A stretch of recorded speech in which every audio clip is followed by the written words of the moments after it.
College ప్రారంభించి సుమారు 41 సంవత్సరాలే.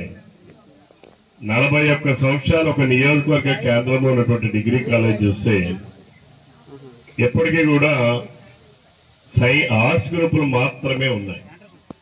సిఈసి, అలాగే హెచ్ఈసి, లేదంటే బీకామ్ ఇట్లాంటివి ఏమో ఉన్నాయి. BA, BCom. బిఏలో 2 గ్రూపులు ఉన్నాయి. ఇక్కడ నేను ప్రిన్సిపాల్ గారికి రిక్వెస్ట్ చేసేది ఏంటంటే, బీకామ్ పిల్లల్ని చదివించడమే కాకుండా బీకామ్ తో పాటుగా కంప్యూటర్ కోర్స్ కూడా ఇక్కడ పెట్టాలి. బీకామ్ కంప్యూటర్స్ కాదు, బీకామ్ తో పాటుగా కంప్యూటర్స్ ఉండాలి. అలానే బీకామ్ తో పాటుగా టాలీ కోర్స్ కూడా ఇక్కడ మీ కాలేజీలో పెట్టడానికి ప్రతిపాదనలు పంపించాం. ఎందుకంటే బీకామ్ చదువుకున్న వాళ్ళు బయటకు వెళ్ళాక ఆ విద్యా అర్హతతో ఉద్యోగాలు రావడం చాలా కష్టం. ఈరోజు భారతదేశంలో సుమారు 5 లక్షల మంది ప్రైవేట్ ప్రాక్టీషనర్స్ కావాలి ఈరోజు. ఎందుకంటే ట్యాక్స్ పేయర్స్ పెరుగుతున్నారు, ఇన్కమ్ ట్యాక్స్ పేయర్స్ పెరుగుతున్నారు, వ్యాపారాలు పెరుగుతున్నాయి, జిఎస్టీ రిటర్న్స్ వేసే వాళ్ళు పెరుగుతున్నారు. కాబట్టి ప్రతి ఒక్కరికి అకౌంటెంట్ అవసరం. కానీ ఈరోజు మనం చూస్తే ఫీల్డ్ లో ఒక అకౌంటెంట్ దగ్గర 100-200 మంది కస్టమర్స్ ఉంటున్నారు. జిఎస్టీ అనేది ఇక్కడ బీకామ్ విద్యార్థులందరూ తెలుసుకోవాలి. మీరందరూ డిగ్రీలు చదువుకొని డిగ్రీ పట్టుకొని బీకామ్ చదివానండి నాకు ఉద్యోగం అంటే నీకు ఎవరు ఎక్కడా నీకు ఉద్యోగాలు రావు. బీకామ్ చదువుకున్న వాళ్ళు కోర్సు పూర్తి చేయడం అంటే దాని అర్థం కంప్యూటర్స్ నేర్చుకోవాలి.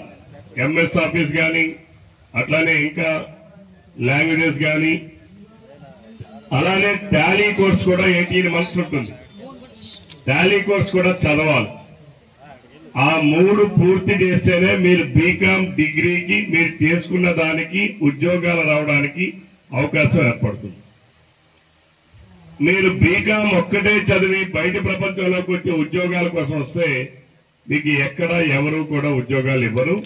ఏదైనా ప్రభుత్వ ఉద్యోగాలు కాంపిటీషన్స్ మీద మీరు రాసుకోవడం, అందులో ఏమైనా మీ అదృష్టం బాగుంటే మీరందరూ కూడా ప్రభుత్వ ఉద్యోగులుగా ఎంపిక అవడానికి అవకాశం ఉంటుంది తప్ప బీకామ్ క్వాలిఫికేషన్ మీద మీరు బయటకు వచ్చిన తర్వాత మీకు ఎవరికి ఉద్యోగాలు రావు. కానీ ఇక్కడ ఒక ఆలోచన మానాలి. ప్రతి ఒక్కరూ చిన్నదో పెద్దదో ఉద్యోగం అంటున్నారు. ఈ ఆలోచన మారాలి. మన శ్రీకాకుళం జిల్లా, విజయనగరం జిల్లాలో ఇది మరీ ఎక్కువ. అటెండర్కైనా పిల్లనిస్తారు కానీ 20 ఎకరాలు 30 ఎకరాలు వ్యవసాయం చేసే రైతుకి ఎవడూ పిల్లనిచ్చే పరిస్థితి లేదు. ఆడపిల్లలు కూడా మేము వాడికి ఎలా అంటారు. రీడర్ తల్లిదండ్రులు కూడా ఉద్యోగస్తుడైతే బాగా పెంచుతాడని, నెలవారీ జీతం ఉంటుంది, సేఫ్టీగా ఉంటాడు, సెక్యూరిటీగా జీవితం ఉంటుందని ఆడపిల్ల తల్లిదండ్రులు అందరూ భావిస్తారు. కానీ ఇక్కడ చూడాల్సింది వాడు ఉద్యోగస్తుడైనా వ్యసనాలకు బానిసైతే దానంత నరకం ఇంకోటి లేదు. ఇక్కడ తల్లిదండ్రులు గమనించాల్సింది వాడు కష్టపడతాడా లేదనేది గమనించాలి. కష్టపడే తత్వం ఉందా లేదా గమనించాలి. వ్యసనాలకు దూరంగా ఉన్నాడా లేదా గమనించాలి. వాడు కాస్త నీతిగా నిజాయితీగా పనిచేసే మనస్తత్వం ఉందా లేదా గమనించాలి. అంతేగాని ఉద్యోగం ఉంది కదా అని మనం ఇస్తే చాలా ఇబ్బందులు పడుతున్నాం. ఈరోజు సమాజంలో అనేకం చూస్తున్నాం. ఇక్కడ చదువుకునే డిగ్రీ బీకామ్ వాళ్ళకి నేను విజ్ఞప్తి చేస్తున్నా. మీ ప్రిన్సిపల్ గారికి కూడా నేను ప్రపోజల్ పంపించమని చెప్తున్నా. టాలీ కోర్సు బీకామ్ ఉంటే టాలీ కోర్సు ఎట్టి పరిస్థితిలో పెట్టాలి. అలాగే కంప్యూటర్ కోర్సులు కూడా మీరు ఇక్కడ తీసుకురావాలి. వాటి కోసం మీరు ప్రపోజల్స్ పెట్టండి. I can speak with your commissioner and will sanction those courses. ఎందుకంటే అప్పుడే డిగ్రీ చదువుకున్న వాళ్ళు, బీకామ్ చదువుకున్న వాళ్ళకి అప్పుడే మీకు నిజమైన అర్హత. మీరు ఎక్కడికో పోవక్కల్లా. ఈరోజు ఇదే మన ఆంధ్రప్రదేశ్ లో చూస్తే జిఎస్టీ రిటర్న్స్ చేసేవాళ్ళు ఏడాదికి పెరుగుతూ ఉన్నారు. కానీ ట్యాక్స్ ప్రాక్టీషనర్స్ ఎంతమంది ఉన్నారు ఇక్కడ? అంతా కలిపితే 2-3 కన్నా ఎక్కువ లేరు. ఈ రోజు మీరు స్వయం కృషితో ఎదగడానికి ప్రతి ఒక్కరూ ప్రయత్నం చేయాలి. ఉద్యోగాలు అనేవి ప్రభుత్వ ఉద్యోగాలు ఎక్కువ ఉండవు. రాష్ట్రం మొత్తం మీద అన్ని రంగాల్లో అన్ని డిపార్ట్మెంట్లు కలిపితే 10 లక్షల ఉద్యోగాలు ఉంటాయి. కానీ చదువుకున్న నిరుద్యోగులు ఎంతమంది ఉన్నారు? 40 లక్షల మంది ఉన్నారు. 40 లక్షల మందికి ప్రభుత్వ ఉద్యోగాలు ఎలా వస్తాయి? ఏ ప్రాతిపదిక మీద వస్తాయి? ఇవన్నీ వాస్తవాలు. స్వయం కృషితో మన కాళ్ళ మీద మనం ఎదిగేటటువంటి కార్యక్రమాలని చదువుకోవాలి. ఈరోజు ఐటీఐ వాడు ఉన్నాడు. చాలా మంది తల్లిదండ్రులు మా దగ్గరికి వస్తుంటారు. మా అబ్బాయి ఐటీఐ ఎలక్ట్రికల్ చేశాడండి, మా అబ్బాయి ఐటీఐ పెట్రోల్ చదివాడండి, మా అబ్బాయి ఐటీఐ డ్రాఫ్ట్మెన్ సివిల్ చదివాడండి. కానీ వాడు అప్రెంటిస్షిప్ పూర్తి చేయడు. అప్రెంటిస్ పూర్తి చేయకపోతే ఆ ఐటీఐ చదువు సగం చదివినట్టే లెక్క. ఎవరైతే ఐటీఐ చదువుకొని అప్రెంటిస్షిప్ కూడా పూర్తి చేస్తాడో వాడు ఐటీఐని పూర్తి చదువు చదివినట్టుగా. ఈ విషయాలు తల్లిదండ్రులకు తెలియదు. ఇంకా వాళ్ళు వచ్చి మా మీద ఒత్తిడి చేస్తారు. అవతల మేము ఏ కంపెనీ వాడు చెప్పినా వాడు ఎవడు తీసుకోడు. ఇంకా మీరు మా మీద అలుగుతాడు. ఇంకా రేపు గట్టిగా ఇదైతే మాకు ఓటేయడు. కానీ నాకు ఓటైపోయినంత మాత్రాన్ని వాడికి కలిగే ప్రయోజనం లేదు, వాడికి వచ్చే లాభం ఏం లేదు. వాడి అమాయకత్వం, వాడి అలసత్వం, వాడి నిర్లక్ష్యం వాడి జీవితాన్ని నాశనం చేస్తుంది అనేటటువంటి ఆలోచన వాడికి తెలియడం లేదు. ఆ విషయం చదువుకోలేదు కాబట్టి తల్లిదండ్రులకు కూడా తెలియదు. ఒక్కొక్కసారి చదువుకున్న తల్లిదండ్రులు కూడా కొడుకు మీద కూతురు మీద ఉన్న అభిమానం ఆపేక్షతోని చాలా ఇబ్బందులు పెడుతుంటారు మాకు. ఇవన్నీ వాస్తవాలు. అందుకనే ఈరోజు మన నియోజకవర్గంలో నా దగ్గర ఇంచుమించు ఇప్పుడు ఒక 2000 బయోడేటాలు ఉన్నాయి. 2-3 వేల బయోడేటాలు ఉన్నాయి. వివిధ ఇంటర్మీడియట్ చదువుకునే వాళ్ళు ఉన్నారు, 10వ తరగతి చదువుకునే వాళ్ళు ఉన్నారు, ఐటీఐ చదువుకునే వాళ్ళు ఉన్నారు, డిగ్రీలు చదువుకునే వాళ్ళు ఉన్నారు, ఇంజనీరింగ్ చదువుకునే వాళ్ళు ఉన్నారు, ఎంఏలు చదువుకునే వాళ్ళు ఉన్నారు, హిందీ పండితులు ఉన్నారు, తెలుగు పండితులు ఉన్నారు, సోషల్ లాంగ్వేజ్. అంటే వీళ్ళందరికీ ఈరోజు ఉద్యోగాలు రావాలి. ఉద్యోగాలు చదువు అనేటటువంటిది ప్రతి ఒక్కరికి అవసరం. చదువు మనిషికి సంస్కారాన్ని నేర్పాలి. చదువు మనిషికి జ్ఞానాన్ని నేర్పుతుంది. చదువు మనిషికి విజ్ఞానాన్ని నేర్పుతుంది. సమాజంలో మనం ఎలా ఉండాలో నేర్పుతుంది. ఏ భాష మాట్లాడాలో నేర్పుతుంది. ఎలా ప్రవర్తించాలో నేర్పుతుంది. కానీ ఈరోజు కొంతమంది చదువుకున్నామని మాట్లాడుతుంటారు. కానీ వాడు ప్రవర్తించే తీరు మనం చూస్తూ ఉంటే సభ్య సమాజం సిగ్గుతో తలదించుకునే విధంగా ప్రవర్తిస్తూ ఉంటారు. కానీ ఈరోజు మన నియోజకవర్గంలో, అందుకనే ముఖ్యమంత్రి గారికి అడిగాను, నా నియోజకవర్గంలో పరిశ్రమ కావాలి, ఇక్కడ ఉన్నటువంటి నిరుద్యోగ యువకులకు ఉద్యోగాలు రావాలి, ఉపాధి అవకాశాలు పెరగాలి, చదువు లేని వారు కూడా ఉపాధి అవకాశాలు పెరగాలి. అందుకనే మన నియోజకవర్గంలో thermal power plant, super critical thermal power plant నేను ముఖ్యమంత్రి గారిని అడిగాను. ఎందుకు అడిగానంటే అది 32,000 కోట్ల రూపాయలు దాని పెట్టుబడి. ఈ రోజు కొన్ని 100 కోట్ల రూపాయల పెట్టుబడుల కోసం ముఖ్యమంత్రులు ఎక్కడెక్కడికో దేశాలకు పోతా ఉన్నారు. ప్రధానమంత్రి వెళ్తున్నారు, మా దేశానికి రండి పెట్టుబడులు పెట్టండి, మా రాష్ట్రానికి రండి పెట్టుబడులు పెట్టండి అని. ఈ రోజు నేను ముఖ్యమంత్రికి ప్రభుత్వం తరపున ఈ పెట్టబోయే పరిశ్రమ ఇదేదో ప్రైవేటు వాళ్ళది కాదు, ఎవరో ప్రైవేటు వాడు పెట్టేది కాదు, మన రాష్ట్రం కేంద్ర ప్రభుత్వం కలిసి పెట్టేటటువంటి పరిశ్రమే ఈ super critical thermal power plant. ఈ సూపర్ క్రిటికల్ అంటే చాలా మందికి అర్థం కాదు. వాడు మాట్లాడుతుంటాడు థర్మల్ పవర్ ప్లాంట్ పెడితే గజ్జి వచ్చేస్తుందండి, క్యాన్సర్ వచ్చేస్తాయండి అని. అది అంతా కూడా కేవలం కొంతమంది స్వార్థపరులు, కొంతమంది అసూయ పరులు, కొంతమంది ఈర్ష్య పరులు, తెలుగుదేశం, జనసేన, భారతీయ జనతా పార్టీ కూటమి ప్రభుత్వంలో ఆ ఫ్యాక్టరీ ఇక్కడ తీసుకొస్తే ఈ నియోజకవర్గం శాశ్వతంగా ప్రజలు తెలుగుదేశాన్ని అభిమానిస్తారనో, కూటమి ప్రభుత్వాన్ని అభిమానిస్తారనో, లేదు రవికుమార్ గారి పేరు చిరస్థాయిగా ఉండిపోతుందేమోనో, ఇలాంటి కుయుక్తులు, ఈర్ష్య, అసూయ ద్వేషాలతో కొంతమంది పనికి మాలినటువంటి వాళ్ళు, అంటే అవగాహన లేనటువంటి వ్యక్తులు ఈ రోజు మాట్లాడుతూ ఉంటారు ఇలాంటి చెత్త మాటలు. వారందరికీ నేను ఒకటే ప్రశ్నిస్తున్నాను మీ విద్యార్థుల ద్వారా. ఈ రోజు జగన్మోహన్ రెడ్డి ఇంటికి 5 కిలోమీటర్ల దూరంలో థర్మల్ పవర్ ప్లాంట్ ఉంది. మరి జగన్మోహన్ రెడ్డి గారికి కూడా ఏదో ఒకటి రావాలి కదా. అలానే ఈరోజు ఇబ్రహీంపట్నం ఉంది. ఒకప్పుడు మన ఆమదాలవాస్ కన్నా చిన్న గ్రామం, 1000 మంది జనాభా ఉండే ఇబ్రహీంపట్నం చిన్న గ్రామం. ఈరోజు అదే ఇబ్రహీంపట్నం 3,40,000 మంది జనాభా ఉన్నారు. అక్కడ ఎందుకు వచ్చింది? అది ఒక చిన్న గ్రామం మున్సిపాలిటీగా ఎందుకు అవతరించింది? ఎందుకు అంతమంది ప్రజలు అక్కడికి వెళ్ళారు? ఎందుకు అంతమంది నివాసం ఉంటున్నారు? అక్కడ 30 సంవత్సరాల క్రితం కీర్తిదేశులు నందమూరి తారక రామారావు గారు అక్కడ ఒక థర్మల్ పవర్ ప్లాంట్ పెడితే దానివల్ల ఉద్యోగాలు పొందేవాళ్ళు, డైరెక్ట్ గా ఇండైరెక్ట్ గా ఉపాధి అవకాశాలు ఉన్న వాళ్ళందరూ కూడా ఈరోజు అక్కడ చేరి ఈరోజు అక్కడ ఒక పట్టణంగా తయారైంది. అలానే ఈరోజు పరవాడ మన విశాఖపట్నానికి పక్కనే ఉంది, గాజువాక పక్కన పరవాడలో థర్మల్ పవర్ ప్లాంట్ ఉంది.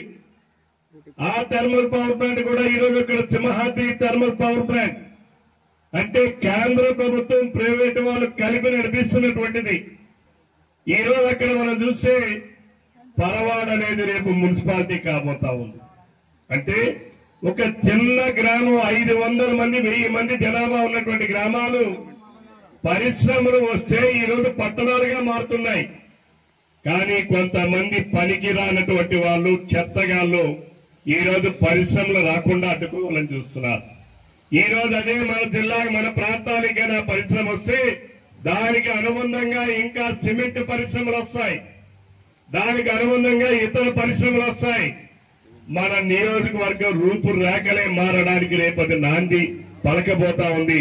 ఇది ప్రజలు గాని, విద్యార్థులు గాని, నిరుద్యోగులు గాని అర్థం చేసుకోవాలి. నేను ఒక 15 రోజుల పాటు అమెరికాలో పర్యటించాను. అక్కడ కూడా నేను ఒక థర్మల్ పవర్ ప్లాంట్కి వెళ్ళాను. అన్ని చూశాను, మొత్తాన్ని చూశాను. ఎక్కడా కూడా ఈ రోజు కనీసం 1% కూడా పొల్యూషన్ లేకుండా ఉంది. ఈ రోజు అటువంటి టెక్నాలజీతోనే మన రాష్ట్రంలో పెట్టమని, మన నియోజకవర్గంలో పెట్టమని ముఖ్యమంత్రి గారిని కోరారు. అయితే ముఖ్యమంత్రి గారు ఒకటే అన్నారు, ఈ రోజు రాష్ట్రంలో సోలార్ టెక్నాలజీ వచ్చింది, విండ్ టెక్నాలజీ వచ్చింది, గ్రీన్ హైడ్రోజన్ వచ్చింది, గ్రీన్ అమోనియా పవర్ వచ్చింది, అలాగే పంప్డ్ స్టోరేజ్ పవర్ వచ్చింది. ఇన్ని పవర్ మనకు వచ్చిన తర్వాత ఇంకా thermal power plant, thermal power అవసరమా అని చెప్పి ముఖ్యమంత్రి గారు అడిగారు. నేను ముఖ్యమంత్రి గారు కూడా ఒకటే రిక్వెస్ట్ చేశాను, ఒక సోలార్ నడవాలంటే ముందు కరెంటు కావాలా లేదా? మన ఇంట్లో సోలార్ పెడుతున్నాం, ముందు ఆ బ్యాటరీకి కరెంటు కావాలా లేదా? కావాలా లేదండి? కావాలా? అంటే it is the base power. అలాగే విండ్ పవర్, గాలి ఎక్కువగా వస్తే విండ్ చక్రం తిరగడం ద్వారా విండ్ పవర్ జనరేట్ అవుతుంది. కానీ అది మోటార్ తిరగాలంటే దానికి పవర్ కావాలి. అలాగే pumped storage power. Pumped storage power అంటే ఏదైతే రిజర్వాయర్లు ఉంటాయో రిజర్వాయర్లో నీళ్లని కిందకి తీసుకెళ్లి కొద్ది దూరం అయిన తర్వాత పవర్ ని జనరేట్ చేసి రిజర్వాయర్ నుంచి మళ్ళీ అదే నీళ్ళని ఆ రిజర్వాయర్లకి కింద నుంచి మళ్ళీ మీదకి తోడుతారు. అదే పంప్డ్ స్టోరేజ్ పవర్. అవి తోడాలంటే మోటార్లు ఉండాలి, ఆ మోటార్లకి బేస్ కరెంట్ ఉండాలి. అలానే ఈరోజు గ్రీన్ అమోనియా. గ్రీన్ అమోనియా అంటే అర్థం ఏదైతే సముద్రం ఉందో సముద్ర ప్రాంతాల్లో పెడతారు. ఎందుకు అక్కడ పెడతారంటే దానికి నీళ్లు కావాలి. నీళ్లు కావాలంటే మన నదుల్లో నీళ్లు చాలదు. అందుకని అది గ్రీన్ అక్కడ సముద్ర ప్రాంతంలో పెట్టి సముద్రం నీటిని, ఉప్పు నీటిని తీసుకొని మంచినీళ్ళుగా మార్చి ఆ మంచినీళ్ళుగా మార్చిన నీటితోని ఆవిరితో తయారు చేసేది గ్రీన్ అమోనియా. అలాగే గ్రీన్ హైడ్రోజన్, అలాగే చెత్త నుంచి తయారు చేసేది. దేనితో తయారు చేసినా ముందు బేస్ పవర్ కావాలి. ఆ బేస్ పవర్ ఇచ్చేది ఒకే ఒకటి, అదే థర్మల్ పవర్. ఈ రాష్ట్రంలో 3 దగ్గరలు ఉన్నాయి. కృష్ణపట్నంలో 4 దగ్గరలు ఉన్నాయి. ఇబ్రహీంపట్నంలో ఉంది, పరవాడలో ఉంది, కృష్ణపట్నంలో ఉంది, కడపలో ఉంది. 4 ప్రదేశాల్లో ఈ పవర్ ప్లాంట్స్ ఉన్నాయి. అక్కడ ప్రజలందరూ ఉన్నారే. నిన్నటి గ్రామాలు చిన్న గ్రామాలు ఈరోజు పట్టణాలుగా మారుతున్నాయి.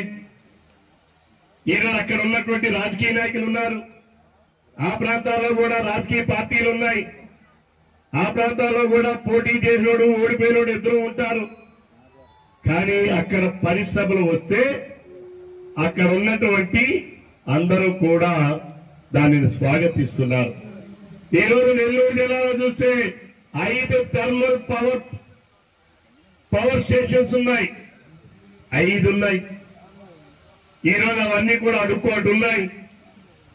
ఈరోజు అక్కడ మనం ప్రజలందరూ కూడా వెళ్లి మనం వాస్తవాలను ఈరోజు ఎక్కడికో వెళ్ళకల్లా గూగుల్లో కొడితే ఎక్కడ ఏదుందో ప్రపంచంలో ఎన్నున్నాయో, ఈ భారతదేశంలో ఎన్నున్నాయో, మన రాష్ట్రంలో ఎన్నున్నాయో, పక్క రాష్ట్రంలో ఎన్నున్నాయో అన్ని కూడా మనందరికీ తెలుస్తాయి.